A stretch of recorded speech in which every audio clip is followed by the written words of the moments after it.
এবারের ভোটে নেই শেখ হাসিনা এবং তার দল আওয়ামী লীগ। ভোটের পরে শেখ হাসিনা সোশ্যাল মিডিয়ায় লেখেন, অবৈধ এবং অসাংবিধানিক উপায়ে ক্ষমতা দখলকারী ইউনূসের আজকের তথাকথিত নির্বাচন ছিল মূলত একটি সুপরিকল্পিত প্রহসন। জনগণের ভোটাধিকার, গণতান্ত্রিক মূল্যবোধ এবং সংবিধানের চেতনাকে বুড়ো আঙুল দেখিয়ে আয়োজন করা হয়েছে আওয়ামী লীগবিহীন, ভোটারবিহীন প্রতারণামূলক নির্বাচন। সকল ভয়ভীতি উপেক্ষা করে জনগণ এই প্রতারণামূলক নির্বাচন বর্জন এবং প্রত্যাখ্যান করেছেন। ফলে দেশের অধিকাংশ ভোট কেন্দ্রই ছিল কার্যত ভোটার শূন্য। ভোটের শেষে এমনটাই সোশ্যাল মিডিয়ায় পোস্ট আওয়ামী লীগের প্রধান শেখ হাসিনা। 3 দিন পর জামিন পেলেন চক্ষুদান বিতর্কে জড়ানো সমাজকর্মী আমির চাঁদ শেখ সহ পরিবারে 5 জনের জামিন মঞ্জুর করল কৃষ্ণনগর জেলা আদালত। দৃষ্টিহীনের চোখে আলো ফেরাতে চেয়ে প্রয়াত মায়ের কর্নিয়া দান করেও করতে হয়েছিল হাজতবাস। 3 দিন পর জামিন পেলেন সেই সমাজকর্মী।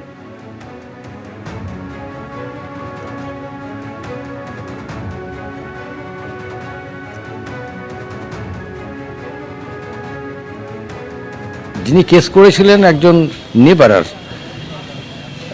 রশিদ শেখ, তিনি যারা এফিডেভিট সাবমিট করেছিলেন তাতে উনি বলেছেন যে পাড়া প্রতিবেশীর পরামর্শে আমি মামলাটা করেছিলাম। আজকে সিডি এসেছিল, যিনি মারা গেছেন মহিলা, তিনি 17/10/24 সালে একটা অঙ্গীকার করেছিলেন যে দুটো আমি কণিকা দান করবো দুটো। তার কাগজপত্রগুলো সিডিতে ছিল, আয়ও পাঠিয়েছিলেন। সেইগুলো দেখে আর এফিডেভিটটা দেখে জজ সাহেব জামিনটা মঞ্জুর করেছেন। মায়ের মৃত্যুর পর তার কর্নিয়া দান করেননি, বরং বিক্রি করেছেন, এমনটাই অভিযোগ ছিল এই আমির চাঁদ শেখের বিরুদ্ধে এবং তার পরিবারের আরও 4 জনের বিরুদ্ধে। 3 দিনের হাজতবাস শেষে গতকাল জামিন পেলেন তিনি। আর বেরিয়ে কি জানালেন আমাদের প্রতিনিধি পার্থপ্রতিম ঘোষকে দেখুন। মায়ের চোখ তার করে জেলে কাটাতে হলে এই সময় দুঃখের কি আর জানে ভালো। আমরা চেয়েছিলাম যে আমার মার পূর্ব ইচ্ছা অনুসারে, জানে মাকে আমি কোনোদিন বলিনি, আমি দীর্ঘদিন ধরে এই কাজ করলেও মাকে বলিনি। মা চোখের হসপিটালে গিয়েছিল ছানি অপারেশন করতে, সেখানে উনি ওইসব ছবি দেখে ডাক্তারদের কথা শুনে উনি অনুপ্রাণিত হওয়ার পরে ওখানে আমার ওয়াইফ ছিলেন, তো তখন উনি বলেছেন যে মরার পরে দেখতে পাই, এ তো জানতাম না, তাহলে আমি যদি মরে যাই তাহলে কি হবে। তো বলে তাহলে তখন মরার পরে যদি আপনার বাড়িতে ফোন করে তাহলে আমরা যাব, গিয়ে চোখ তুলে নেব।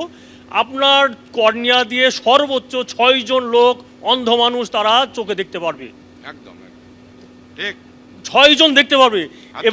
এবং সেই জায়গাতে মা জানি সে লেখাপড়া সেমন জানে না, সেরকমভাবে সে অনুপ্রাণিত হয়ে সেটা করেছে।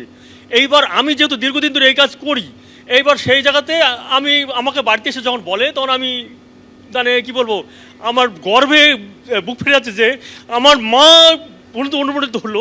অথচ এইখানে অনেক অনেক তথাকথিত শিক্ষিত তারা এখন বোঝে না যে একটা অন্ধ মানুষ, তার সে অন্ধত্ব দূর হবে। পুলিশের যে জায়গাটাতে সব কিছু ডকুমেন্টস দেখানোর পরেও আমি জানি না তিনি আসলে পড়াশোনা করে পুলিশ হয়েছেন না কাউরের পা চেটে হয়েছেন, সেটা আমি জানি না। তাহলে এটাই আমি বুঝতে পারলাম না। আজকে ন্যূনতম তাকে মাধ্যমিক পাস বা উচ্চ মাধ্যমিক পাস ছাড়া সে পুলিশের চাকরি পায় না। দৌড়, লাভ, ঝাঁপ অনেক কিছু করতে হয়। তো তিনি কোন যোগ্যতা বলে যে ওখানে ওই আইসি চেয়ারে বসলেন, সেটা আমার মাথায় ঢুকলো না। দুঃখের সময় এই সময়টা মানে পরিবারের সদস্য, আমি সব থেকে আগে বলতে চাই, আমার শাশুড়ি মা অনেক দিন থেকে ভুগছিলেন, ওনাকে কেন এতবার কাটাছিড়া করা হয়েছে আমি এটা বলতে চাই। আমি এর বিচার চাই, আমি প্রত্যেকটা মানুষের বিচার চাই। আমির চাঁদ শেখ তিনি জেল থেকে বেরোলেন, গোটা পরিবারের সদস্যরা যারা ছিলেন মোট 5 জনকে গ্রেপ্তার করা হয়েছিল, তারা এই মুহূর্তে জেল থেকে বেরোলেন। তারা কান্নায় ভেঙে পড়েছেন, কারণ দুঃখের যে সময় পরিবারের সদস্যকে তারা হারিয়েছিলেন এবং তার পরবর্তীকালে তারা যে একটা মহৎ উদ্দেশ্যে যে কাজ করেছিলেন, যে চক্ষু দান করার, এবং সেই জায়গায় তাদেরকে জেলে এইভাবে কাটাতে হবে, তারা কেউই একেবারে ভাবতে পারছে। এবিপি আনন্দ এগিয়ে থাকে, এগিয়ে রাখে।